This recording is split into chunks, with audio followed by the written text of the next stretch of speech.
بسم الله الرحمن الرحيم. حميم. تنزيل الكتاب من الله العزيز الحكيم. ما خلقنا السماوات والأرض وما بينهما إلا بالحق وأجل مسمى، والذين كفروا عما أنذروا معرضون. قل أرأيتم ما تدعون من دون الله أروني ماذا خلقوا من الأرض أم لهم شرك في السماوات ائتوني بكتاب من قبل هذا أو أثارة من علم إن كنتم صادقين. ومن أضل ممن يدعو من دون الله من لا يستجيب له إلى يوم القيامة وهم عن دعائهم غافلون. وإذا حشر الناس كانوا لهم أعداء وكانوا بعبادتهم كافرين. وإذا تتلى عليهم آياتنا بينات قال الذين كفروا للحق لما جاءهم هذا سحر مبين.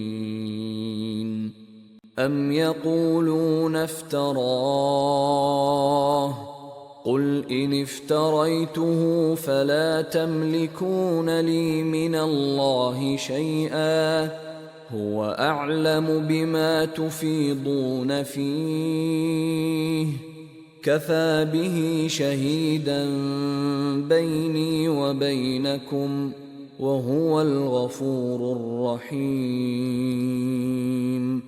قل ما كنت بدعا من الرسل وما أدري ما يفعل بي ولا بكم إن أتبع إلا ما يوحى إلي وما أنا إلا نذير مبين. قل أرأيتم إن كان من عند الله وكفرتم به وشهد شاهد من بني إسرائيل على مثله فآمن واستكبرتم إن الله لا يهدي القوم الظالمين.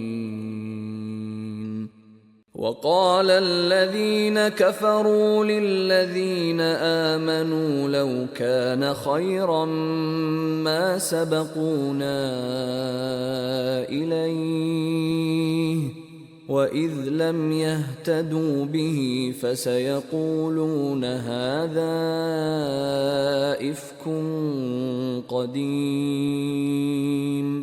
ومن قبله كتاب موسى إماما ورحمة وهذا كتاب مصدق لسانا عربيا لينذر الذين ظلموا وبشرى للمحسنين.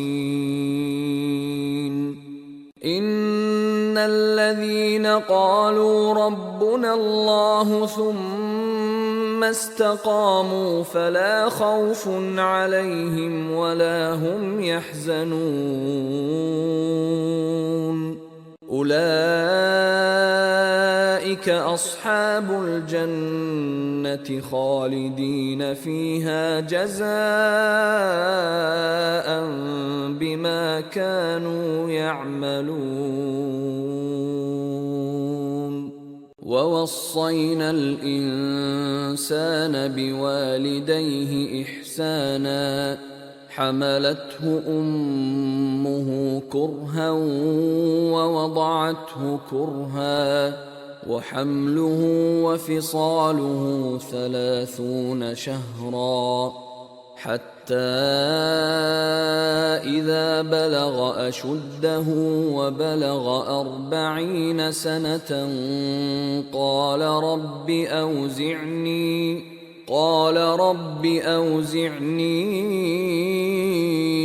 أن أشكر نعمتك التي أنعمت علي وعلى والدي وأن أعمل صالحا ترضاه وأصلح لي في ذريتي إني تبت إليك وإني من المسلمين.